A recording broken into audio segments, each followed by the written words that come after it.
Kim Chiu binabakuran ni Paolo Avellino? Sino nga kaya ang date ni Paolo Avellino sa darating na Valentine's Day? Ayon sa kapamilya aktor, hindi raw siya yung tipo ng tao na gagawin ng isang bagay because everyone is doing it. For me, parang just treat every day like Valentine's Day, aniya.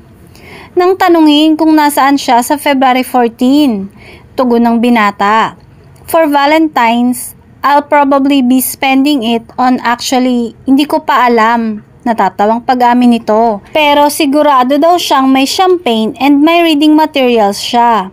Kinulit naman ng mga netizens ang aktor at hindi napigilang humiling na sanay sila ni Kim Chiu ang magkasama sa araw na yon.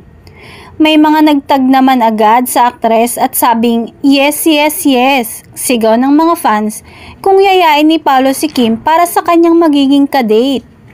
Todo bakod naman nga si Paolo kay Kim, kaya't siguradong walang maglalakas loob na magyaya sa aktres na makadate ito. Samantala, nag-announce na nga ang ABS-CBN at VIU sa latest collaboration nila, ang What's Wrong with Secretary Kim. Sina Kim Chiu at Paolo Avellino nga ang mga bida sa seryeng yon.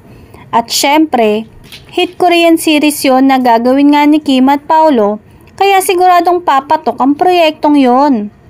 Ngayon pa nga lang ay inaabangan na kung kailan yon magsisimula. Pero ang nakakaloka, may ibang sinimulang intrigahin kina Kim at Paolo. Nag-umpisa sa linlang serye nila at pilit na iniuugnay sa isa't isa. May iba pa nga na pinalalabas na kaya nakipaghiwalay raw si Paolo kay Janine at dahil kay Kim. At ang iba naman ay sinasabing kaya nakipaghiwalay si Kim kay Sian ay dahil kay Paolo.